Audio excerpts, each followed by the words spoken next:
Welcome back, guys. I'm the Chronology Nut. And I'm Judgment 915 from Sailor Moon Abridged. Alright, so when we last left off, we were talking about our general impressions of Symphony of the Night. So now we're going to get down to the nuts and bolts, the gameplay. Now, lots of games have great stories, but we all know the most important thing is how the game plays. So we're going to talk about that in depth. But no one came here to hear our thoughts about what's so great about the game, because the internet's full of that already.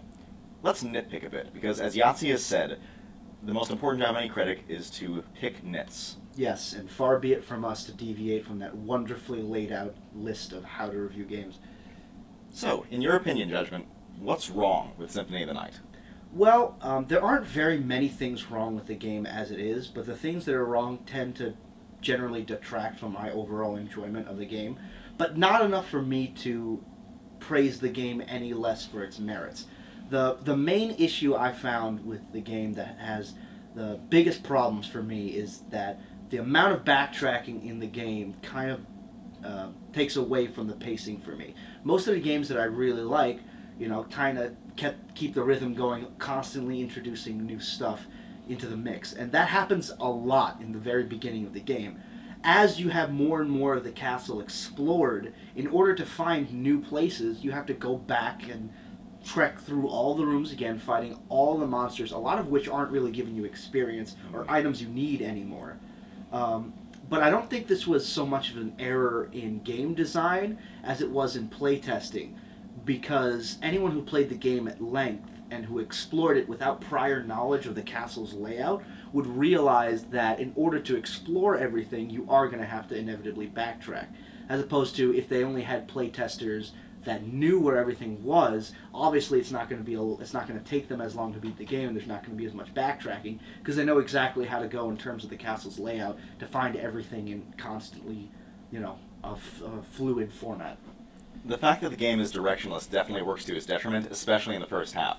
Once you get to the second half of the game and you have all these abilities available to you to explore the castle, it's a little bit less extreme, because then you can go the wrong way, but you'll still be able to get past the next obstacle. Right. So the fact that in the first half of the game, you really don't know where to go, and often you can go all the way back to the beginning to use that new ability you just got, trek through 50 different rooms, and you get a health upgrade. Yeah. So that can be annoying sometimes. At the same time, it's what allows the second half of the game to be so open, so it's sort of a necessary trade-off. Maybe not as deep of a nitpick, but I hated the shields. The shields, shields to me were mostly like an afterthought. Like, I would get to a certain area and I'd be fighting a monster and I'd be like, oh, I can use my shield against this. You know, this awesome new shield of the Immaculate Goddess that I picked up with the animation is like this like growling, angry mistress of the night. And then I hold it up and a little tiny boomerang gets thrown at me and it gets knocked out of my hand in this overly dramatic flourish where it flies halfway across the screen and I still take damage for it. It's like, what's the point of it? Why am I upgrading a shield when I still can't deflect the same projectiles that I couldn't deflect at the very beginning of the game?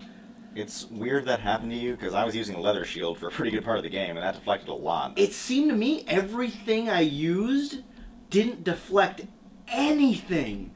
Like, I didn't even know why maybe I've only tried to deflect undeflectable objects. It's quite possible, considering my luck. But it seemed to me that the shields just didn't do anything. And I know it bothered you a lot that every time the shield flew out of your hand, you didn't have to go pick it up. Well, actually, I thought it would have been crazy if you had to go pick it up, but it wouldn't have been that hard to animate Alucard just dropping the shield instead of having it fly halfway across the room, and then you have to just pick it up magically from nowhere. It's a little atmosphere breaking. But the shields are annoying. For as much use as you get out of them, they could have been programmed a little bit better. Most of the time, the way you're avoiding stuff is by either dodging out of the way or learning attack patterns. Or, most of the time, you're just taking the brunt of the attack and surviving it because you've over-leveled yourself so much for that particular area based on the amount of backtracking. And that's especially true in the case of the final boss. Now, Castlevania is known for really difficult final bosses, but the fact is, by the time you get to the final boss of Symphony of the Night, you're going to plow through him. It's just, there's no challenge unless you've deliberately kept yourself under-leveled. And there are people that play like that. Well, and there's every reason to. It can be a really fun experience, but assuming that you've gone through and really, really want to explore everything, which I think is what they were going for, once you get to the final boss, you're just going to Swing with your sword 100 times and he dies. Never in my life have I ever been able to restrain myself from constantly looking for the best armor and weapons for everything. And you're conditioned to, based on every other game you played. Exactly. So it's a little weird that the game, well, it rewards you for that, but it almost rewards you too much. Alright, so those are some of the things that are wrong with the game, but there's obviously a lot about the game that went right. So I think that one of the biggest things that they did right in this game were the controls. Now, Castlevania games always have great control schemes, except for Order of Shadows, but we don't really talk about Order of Shadows. That was the cell phone game, and it did not control well. So, not only are the controls great, it's really, really tight, but the animations are so fluid. You always know exactly where you are, exactly how far you moved, exactly what kind of range your attacks have, and of course the weapons all have really different ranges. If you use a sword or you use a spear or you use an axe, it's a really different experience going through the game. So the controls and the variety of gameplay options work really, really well with each other and help to offset a lot of the backtracking. Oh yeah. I thought it was pretty cool that depending on whether or not you had a single-hand weapon or a two-handed weapon equipped, how long it took you to swing. If you have a two-handed weapon equipped, it takes longer because you have to build up the swing to bring around, and like daggers could attack really fast. And they obviously put a lot of thought into it, and the game's definitely very polished. You know, Alucard always goes where you want him to go. Now, that doesn't necessarily always guarantee that there isn't going to be like a giant lava explosion exactly where you want to go. Well, it wouldn't be Castlevania if there wasn't. Certainly not.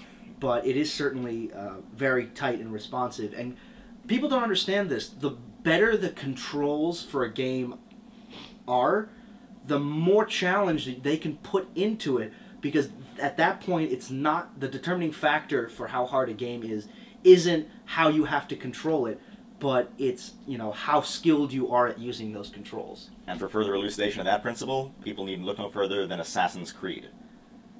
I mean, we're here talking about Castlevania, but if you want a game that has great controls, oh yeah, that's it. Now, one thing we both really, really loved about this game were the amount of secrets in it. oh yeah. One of the things we talked about was how much backtracking you have to do and how much the castle is really, really open, and there are a lot of secrets to find. And the secrets are useful. Like you said, you get these great weapons, you get these great pieces of armor, you get new magic spells, you get different transformations. So it's a game that rewards you for exploring and rewards you with really cool stuff. When you break that wall that was just a regular old wall 2 minutes ago and you find a new sword behind it, that's a cool experience. And it's even better if you don't use a walkthrough for it. The one problem I would have with the secrets, and this is just like the tiniest of nitpick, is because the entire game is non-linear, there's a very good chance that by the time you find a secret, the item that is within it isn't always useful anymore. But it's really fun to go and find these things, and the joke items are pretty cool too. Yeah, like what? Like the shoes that with the little caption discreetly increases your height, and you put them on, and Alucard's just a little bit taller. That's true. My favorite item, my favorite joke item though, is the peanuts. The little tag says they're difficult to eat, and the way Alucard uses them is he throws them up into the air, and you have to move your character to eat them, and that's how it regains health. Otherwise, the item is completely wasted. I mean, that's just awesome. Alright, so we're just about done with gameplay. Any final comments you have on it?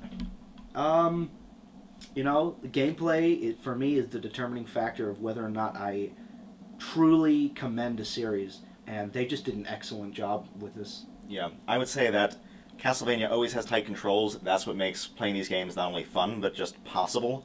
And Symphony of the Night is absolutely no exception. Great controls with great animations to back them up.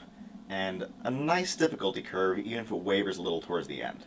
So just, I'm not saying the game never gets repetitive, but it's pure fun beginning to end. And coming from an age where content is pretty much freely given to the players, it's really nice to see a game where you won't find everything unless you have to go and get it yourself. Right. Alright. Those are our thoughts on the gameplay of Symphony of the Night. When we come back, we're going to discuss the story.